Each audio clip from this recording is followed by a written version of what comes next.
That's what it means. Shiva Baby follows a girl who's Jewish, who's going to a Jewish funeral, and all of her family members are going to be there, and she shows up at this funeral that she didn't really want to go to, and she doesn't even understand, like, she's like asking her mom, like, okay, how did she die, like, like, how do I know this person? It's a dark comedy. I do like those. I did enjoy this movie. I thought it was funny. So the girl shows up and she sees the guy that she's been being with, and he is basically a family friend, and her parents are like introducing them, and it's super awkward because this middle-aged man is meeting this like university-aged girl, and their parents are like, oh yeah, hi, how are you doing? Like, this is our family friend. And she's like, oh shit, like, I've been doing this guy and taking his money.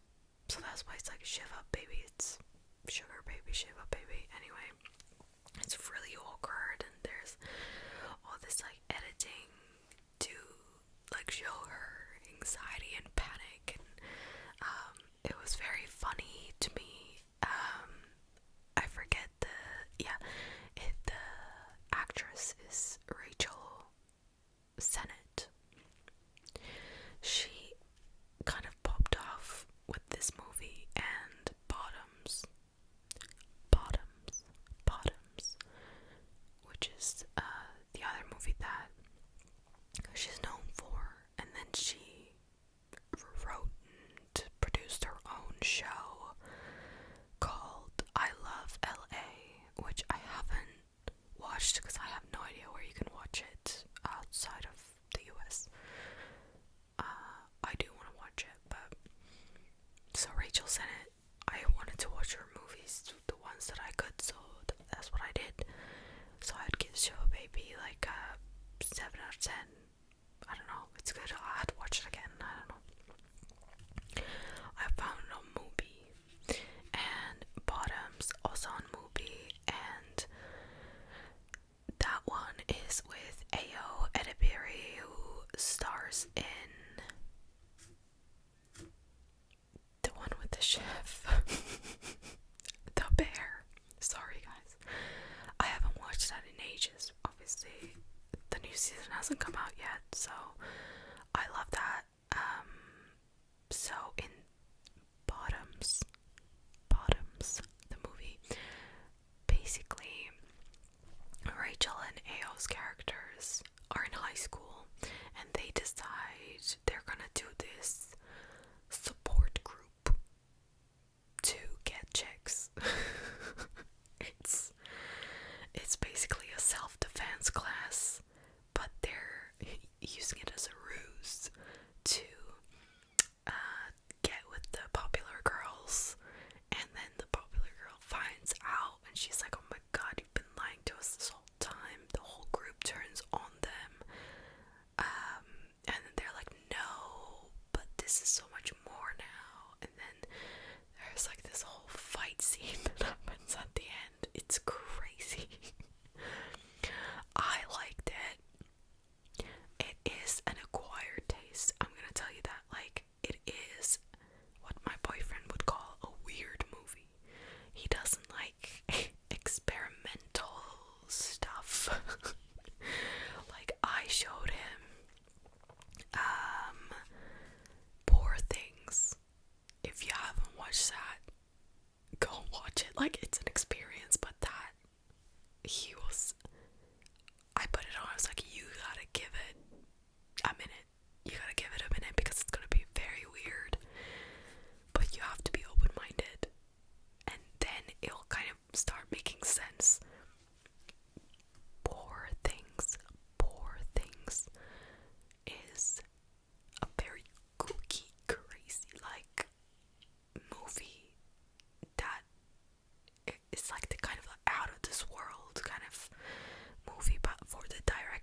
Jewish girl growing up kind of teenage movies. She's so good in all of them. So new movie that I watched was People We Meet on Vacation. People We Meet on Vacation. Definitely you have heard of this, right? If you are a reader, you know what this is. This is a book adaptation from a very, very popular romance author. I thought this would prompt the name to come to me right now. Emily Henry. Yeah, People We Meet on Vacation is a cookie cutter, nice, non-offensive romance movie. I enjoyed it. 7.5, 7 out of 10. I don't want to give anything a 10 out of 10 unless it's my favorite movie. Like, People We Made on Vacation was a good movie, okay? It was fun, made me laugh. I had a good time watching it, kept my attention. The editing, the plot, predictable, but that's kind of what you expect from a movie like this, so it didn't hurt my feelings in that way. Actors, really good to look at. So I cannot complain. Really, it's a good romance movie. I'd watch it again. Maybe not in this year, but I'd watch it again. It's good. And I don't watch that many romances, but honestly, when I do enjoy them. But this was nice, and the premise, if you don't know, is this boy, this girl, they meet in college, and it's like they need to go somewhere together because they are going to the same town. Somebody doesn't have transport, and then it is convenient that they go together, right? They're driving together, and then they kind of become friends, and then they go on a holiday every year after that kind of thing, and then it's kind of like a tradition. And you see where this is going, like this guy and a girl going on a holiday every year. They're kind of like friends. They kind of have feelings for each other, but they kind of don't say anything, and they go on dating other people, and it's kind of annoying when they're not communicating with each other and they're getting frustrated on the inside. But yeah, this whole time you're like rooting for them. Like, just admit it. You're putting other people through.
stars. Like, they go into the bank, they rob it, and then the brother with special needs gets arrested. Robert runs away, and then throughout the whole movie we're just watching him trying to find money from this bonds person, or like trying to steal it, or finding another way of acquiring it through, I don't know, selling illegal substances and things like that, and getting into more trouble to break his brother out. Very toxic. So toxic, like terrible character. But it was thrilling to watch. Like, they really do capture that on the edge of your seat, like gripping the audience. Like, you, after 15 minutes you're in it, you're not gonna get bored. I think for good time I'd give it like 7 out of 10. I'm giving everything a 7, and I don't think everything is a 7, but I feel like a 7 is a good rating. And then I watched another Safdie brother movie. Everybody was talking about this. Marty Supreme. Marty Supreme. And this is the one with Timothée Chalamet and Odessa Zion and Gwyneth Paltrow. Oh, Gwyneth, I wish she was in more movies. I really loved her time on the screen, but it's such a small amount. I feel like it would have been more, but she didn't really have that big of a part. She did, but like not really. I want her in another movie. I feel like she's really good when she's not selling her Goop products. Basically, Marty Supreme is, I don't know which Safdie brother, I can't remember, but one of the brothers and another guy, they directed it together, and it was really good. Does it have a point to it? Like, does it have a point? I don't know, like ambition, to the point of like you become a terrible person that doesn't care about anybody but themselves, was kind of the point. Or like exploring that idea, because Marty, who's played by Timothée Chalamet, was very unlikable and selfish, like extremely selfish. It was such a funny movie, because the guy is unlikable. Like, some of the things he says, it's so ridiculous that it's funny. I liked that. It was super fast paced, like things are happening on screen all the time. Very, very funny moments. I don't want to ruin it if you haven't watched it, because I would recommend it. I would give it an 8. Dare I say, I'd watch it again. I saw it in the movie theater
obviously Robert and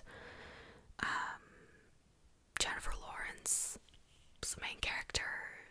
Jennifer's character is a new mom, and she's basically dealing with that. I feel like there was a lot of portrayals of like how she's desiring her husband, but he won't reciprocate it after she's become a mom, and maybe that's kind of like showing how sometimes, because like maybe the woman has changed, the man is acting differently. Like the guy in the movie was cheating on her, she finds out, like goes even crazier, like she delves into psychosis, like she goes off the rails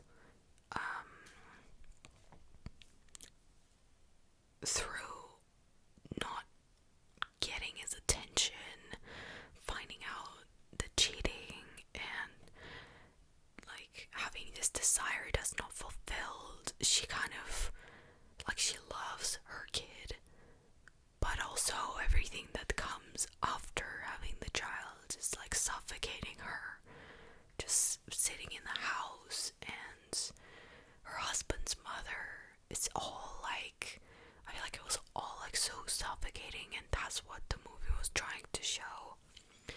Some gross parts during the movie, yes, and also like it's kind of like it's not like a clear cut finish kind of movie.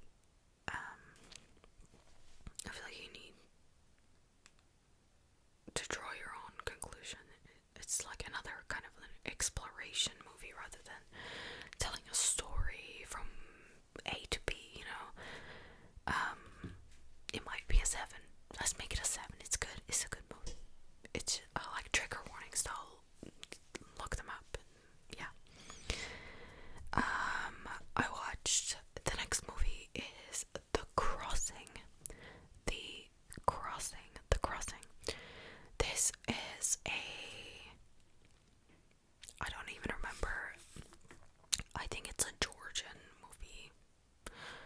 I want to say it's that. I hope I'm not getting it wrong. I thought it was Georgia, but I'm not sure. Maybe it's not.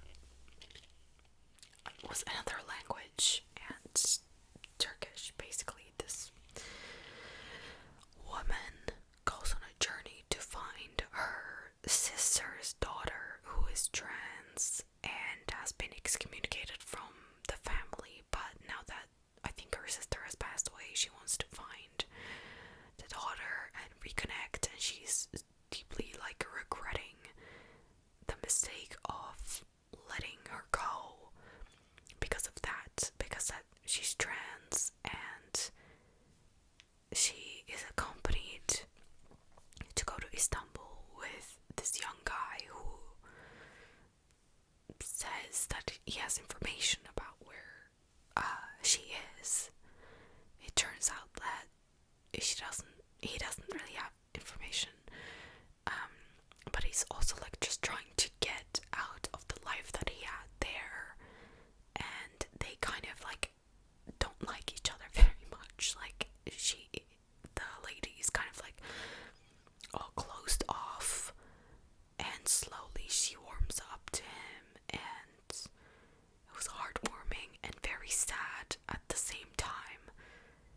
And it's all about like regret, because obviously like I'm gonna, like the ending, I'm gonna spoil it. She doesn't end up finding her. They find this person who runs the kind of like a support group, charity kind of thing to help trans people in Istanbul. And I felt like that they were making us think that that person was going to be the person that the woman was looking for, but it ended up not being that person. And I was like, oh, so she's not gonna find her niece. It was just sad, like just how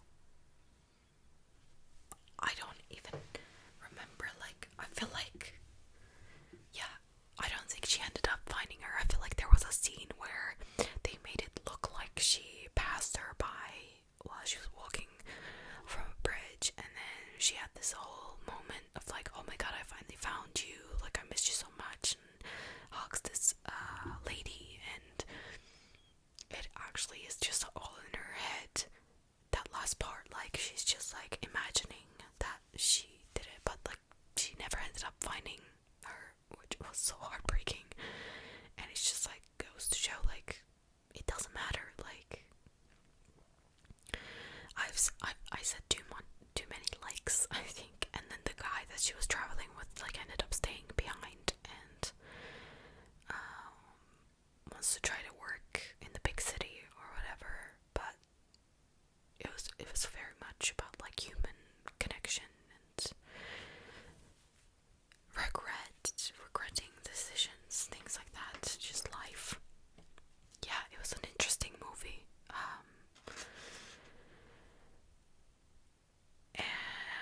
I did go to the movies again to watch Wuthering Heights. Wuthering Heights. Some people are saying that it's the smooth-brained version of the book. It's not the book. That's not what happened in the book. That's fine. No, I'm not looking at it as if it's supposed to be like an exact replica of the book. I have not read the book also, and my understanding is obviously it's not a love story. It's about generational trauma. It's about just toxic cycles, like classism, all kinds of stuff, like, and even in the Wuthering Heights, the movie, 2026 version, it wasn't like that. The romance, I guess, it wasn't like the romance of something like People We Meet on Vacation. Like, it was still dark, and there is obviously a lot of scenes that people are recreating on social media, but obviously it's a trend. I found the movie to be very beautiful. I enjoyed watching it. I was sobbing at the end.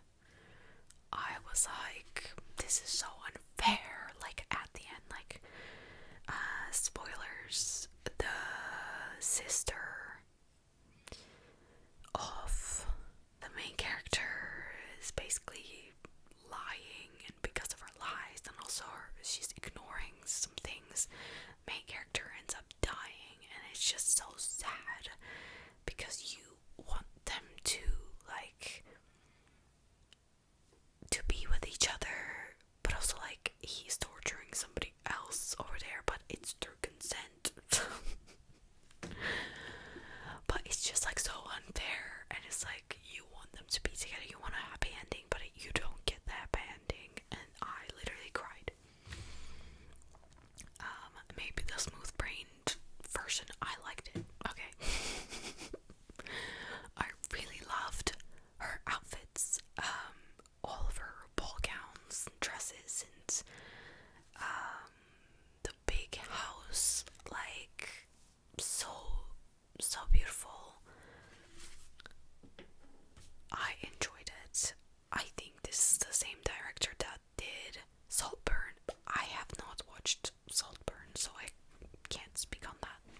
So I think I'm going to mention one more movie. So it's all movies in this video, and then I'll do another video where I'm talking about TV shows, because there's same amounts of TV shows and documentaries that I watched and I'm watching currently. There's a lot of things I'm in the middle of.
wise words of Harry Styles has said. I also watched that one. I don't know if I ever talked about it. I did watch Don't